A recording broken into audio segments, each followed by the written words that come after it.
Chapter 5. Be known for one thing. Be relevant, consistent, and superior. That's a quote by Mark Schaefer.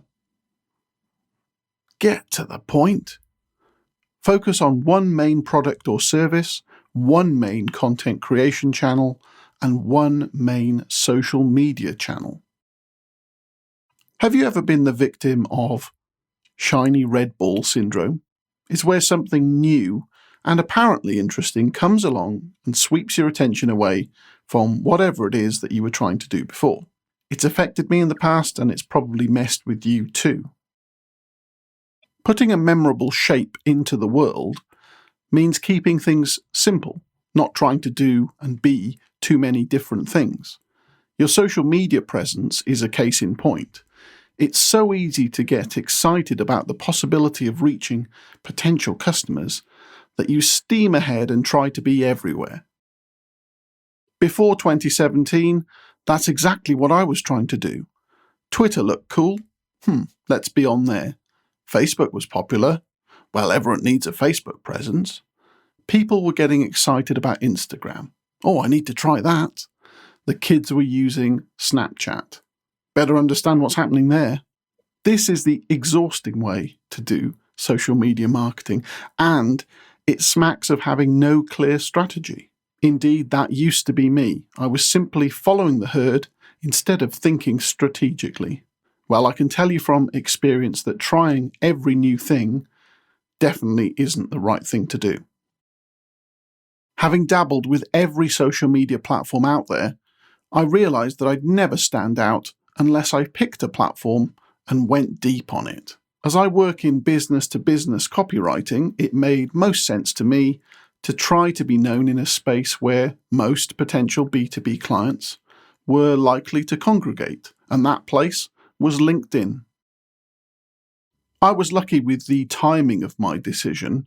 Microsoft had just bought LinkedIn for $26 billion, and changes to the LinkedIn feed helped transform the site from being a place to go only when you needed to change jobs to being a fully fledged social network. So I found myself in a good place. There was a relatively small user base populated by potential clients, plus excellent reach for the right sort of content. For me, that was written posts. I am, after all, a writer. So rather than diving into being a podcaster or a YouTuber, I doubled down on writing my blog on my website and sharing the most relevant snippets on LinkedIn. Despite the favourable conditions for my content on LinkedIn, not a whole lot happened straight away. That's because I was going from a standing start, and it takes time to become known. I'll go into that in the next chapter when we look at the 30-month mindset. Well, jump forward a few years, and these days I am indeed known on LinkedIn. Of the time that I spend on social media, I'd say 90% of it is devoted to LinkedIn. The other 10%, my bit on the side for dabbling and experimenting, is Twitter. That 90-10 split of primary and secondary social networks is one of many useful tips I've picked up from my marketing buddies Andrew and Pete. Do look out for them on Twitter and YouTube. They're fun and smart. The lesson I've learned from my time in going deep on LinkedIn is that being the same shape everywhere doesn't mean you need to be everywhere. One channel done well is much better than a handful done poorly. That's also true for content creation in general.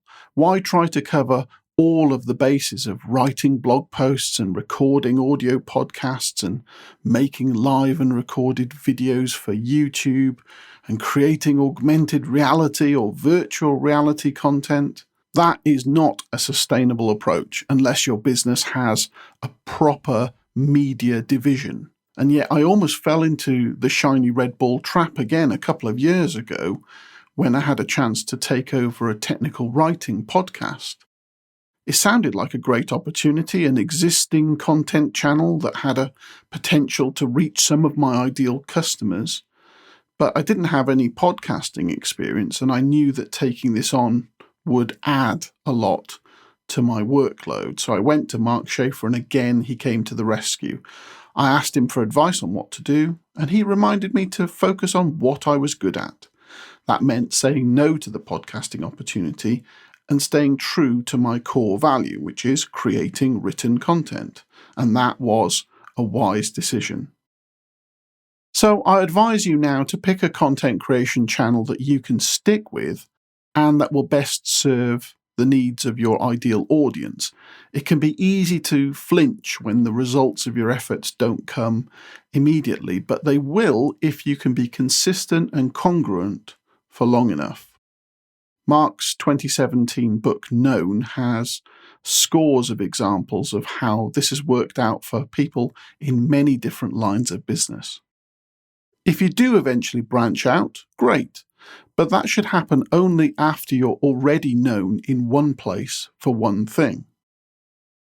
Have you ever seen someone turn up on a platform and suddenly get loads of followers? There's a good chance that they were already known somewhere else first, and then they told their existing engaged audience that they were going to be on a new channel, and boom, a large proportion of that audience started following them there. On the other hand, had that person been trying to build audiences on all of the channels from day one, well, that's a heck of a grind. So here's a quick summary of what you want to aim for. First, be known for one thing. That's your core product or service. Use one main publishing platform, so that could be blog, podcast, video, or some other medium. And use one main social media channel, so Twitter, Facebook, LinkedIn, or whatever suits you and your audience. You may have heard the regular refrain of not building your house on borrowed land. I think social media is so pervasive that it's hard to avoid.